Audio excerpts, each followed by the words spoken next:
Le destin d'Elena souriant avec eux en forme de cœur. Épisode 1.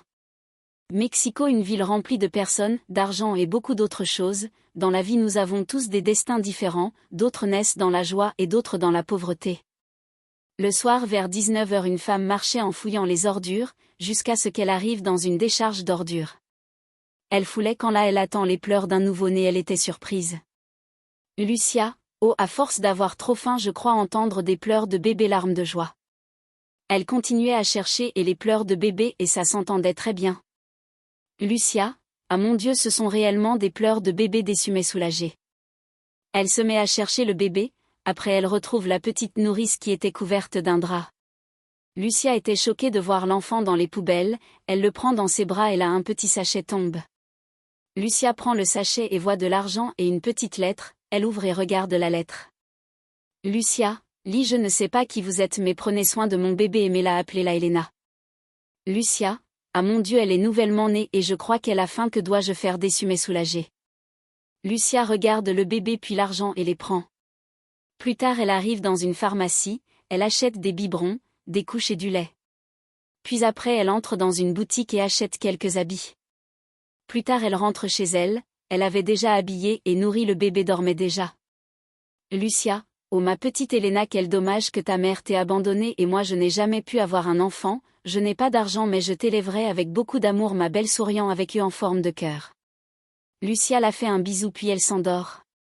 23 ans plus tard, Elena était devenue une jeune femme très belle, courageuse, brave et très gentille, elle avait grandi dans ma pauvreté et dans la misère. Lucia l'avait élevée comme sa propre fille mais ne l'avait jamais dit la vérité. En plus d'être belle, Elena était très naïve, illettrée, mais forte de caractère. Elena, bonjour ma petite maman, souriant avec eux en forme de cœur. Lucia, bonjour ma princesse, t'as pas pris ta douche? Elena, bah non parce qu'on n'a pas beaucoup de réserve d'eau, ça va servir à cuisiner, à boire et à te laver, toi visage souriant avec hurieur. Lucia, et tu comptes rester comme ça jusqu'à la semaine prochaine pour l'arrivée d'eau, souriant bêtement. Elena, bah oui, il faut que je sorte vendre mes journaux si on veut manger ce soir, visage souriant avec hurieur. Lucia, oui, et pour que tes journaux s'achètent il faudra que tu sois propre, regarde un peu ton visage et tes cheveux, les gens vont te prendre pour une folle, visage aux yeux roulants. Elena, bah c'est leur problème, c'est les journaux qu'ils veulent acheter, pas moi, au revoir ma petite maman. Elle embrasse sa mère et prend ses journaux et s'en va. Lucia, ah mon Dieu, cette petite est insupportable, je ferais mieux d'aller cuisiner. On voit Elena marcher dans un quartier pauvre très très sale, il y avait des hommes qui la sifflaient. Hey beauté, viens par là. Elle ne dit rien, et passait. Attends, tu ne vas pas nous faire des malins? Elena, laisse-moi tranquille. On ne dit pas laisse-moi mais laissez-moi, espèce d'illettré. Elena, ce n'est pas votre problème. Ce n'est pas de notre faute si ta mère ne t'a pas mise à l'école. Elena ne dit rien et s'en va, les laissant se moquer d'elle.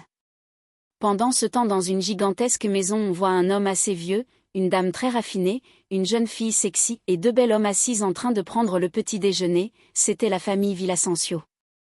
Ramon, alors Daniel, comment marche l'entreprise? Daniel, bien Francisco et moi on a pu décrocher un très gros contrat, visage souriant avec hurieur. Liliana, c'est génial, je savais que mes fils étaient des hommes très intelligents, souriant avec eux en forme de cœur. Francisco, merci tata. Mia, maman, c'est quand ton prochain défilé?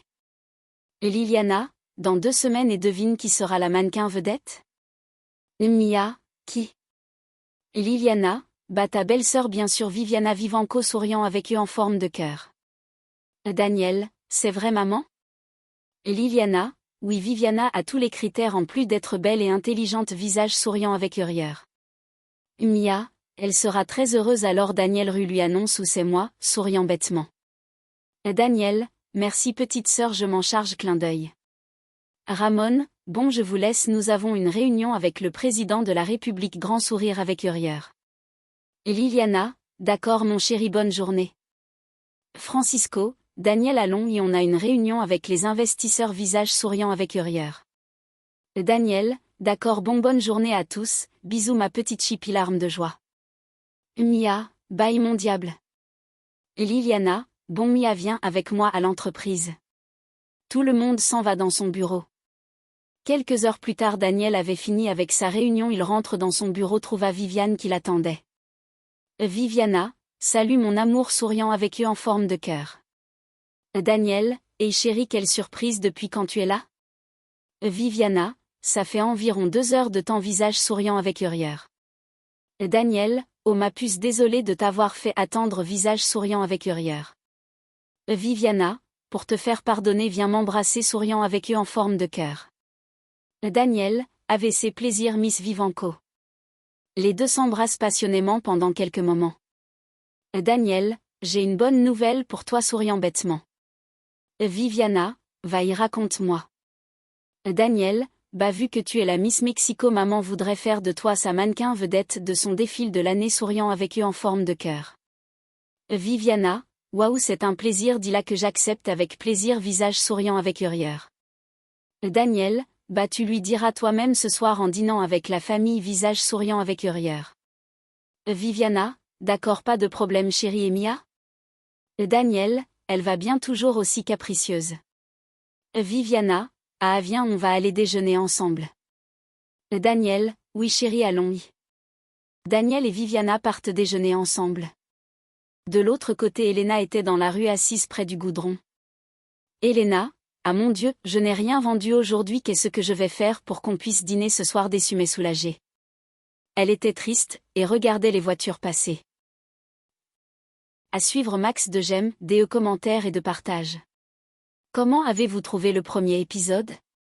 Aimez-vous le début de l'histoire? Que pensez-vous d'Elena et Lucia? Que pensez-vous de la famille Villasencio? Comment trouvez-vous Daniel et Viviana? Répondez aux questions SVP, partagez la page SVP.